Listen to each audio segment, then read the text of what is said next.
রাতের আধারে সীমান্তে এসব কিসের শব্দ? যুদ্ধের সাজে সজ্জিত ট্যাঙ্কের বহর কি কোনো অশনি সংকেত দিচ্ছে? সম্প্রতি সোশ্যাল মিডিয়ায় ছড়িয়ে পড়া কিছু ভিডিও এবং ভারতের চিকেন স্ন্যাক বা শিলিগুড়ি করিডোরে হঠাৎ সামরিক তৎপরতা, সব মিলিয়ে এক ভয়ানক পরিস্থিতির ইঙ্গিত পাওয়া যাচ্ছে। ভারতের পারমাণবিক সাবমেরিন থেকে মিসাইল পরীক্ষা, আর অন্যদিকে পাকিস্তানের কঠিন হুঁশিয়ারি। তবে কি সত্যি বাংলাদেশের জন্য বড় কোনো বিপদ অপেক্ষা করছে, নাকি এটি ভূরাজনীতির নতুন এক খেলা? আজকের ভিডিওতে আমরা বিশ্লেষণ করব সীমান্তে আসলে কি ঘটছে।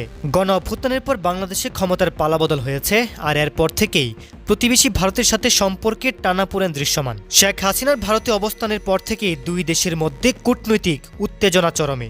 কিন্তু এখন বিষয়টি আর শুধু কূটনীতির টেবিলে সীমাবদ্ধ নয়, গড়িয়েছে সামরিক প্রস্তুতির পর্যন্ত। আন্তর্জাতিক গণমাধ্যমগুলোর দাবি, ভারত তাদের উত্তর পূর্বাঞ্চলীয় 7টি রাজ্য বা 7 সিস্টার্সের নিরাপত্তা নিয়ে বেশ উদ্বিগ্ন।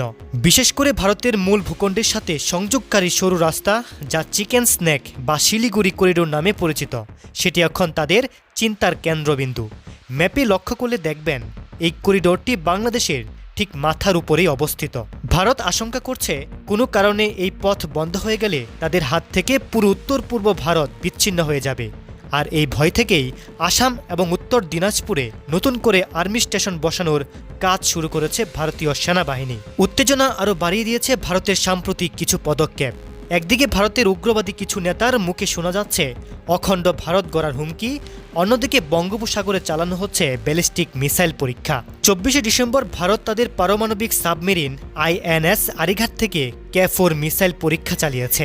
বিশ্লেষকরা মনে করছেন পরিবর্তিত রাজনৈতিক পরিস্থিতিতে এই মিসাইল পরীক্ষা প্রতিবেশী দেশগুলোর জন্য একটি প্রচ্ছন্ন হুমকি বা শক্তি প্রদর্শনের মহড়া। আগরতলায় বাংলাদেশের মিশনে হামলা এবং তার জেরে ঢাকায় ভারতীয় হাইকমিশন অভিমুখে জুলাই বিপ্লবীদের বিক্ষোভ, সব মিলিয়ে পরিস্থিতি বেশ উত্তপ্ত। ভারতের মিডিয়ায় প্রতিনিয়ত বাংলাদেশকে নিয়ে নেতিবাচক প্রচারণার জবাবে বাংলাদেশের সাধারণ জনগণও এখন অনেক বেশি সচেতন এবং সোচ্চার। তবে এই উত্তেজনার পারদ বাড়ার সাথে সাথে বাংলাদেশের পাশে দাঁড়িয়েছে অন্য পরাশক্তিরা। ভারতের প্রভাব মোকাবেলায় চীন এবং পাকিস্তানের সাথে বাংলাদেশের কৌশলগত সম্পর্ক এখন নতুন মোড় নিচ্ছে। শহীদ উসমান হাদির হত্যাকাণ্ড এবং ভারতের আগ্রাসী মনোভাবের কড়া জবাব দিয়েছে পাকিস্তান। দেশটির রাজনৈতিক নেতারা সরাসরি হুঁশিয়ারি দিয়ে বলেছেন, বাংলাদেশের উপর কোনো আঘাত আসলে পাকিস্তান চুপ থাকবে না। এমনকি তাদের মিসাইল ভারতের দিকে তাক করা আছে বলেও হুঁশিয়ারি দিয়েছে পাকিস্তানের কিছু মিডিয়া। অর্থাৎ বাংলাদেশ ইস্যুতে দক্ষিণ এশিয়ার ভূ রাজনীতি এখন দুই ভাগে বিভক্ত।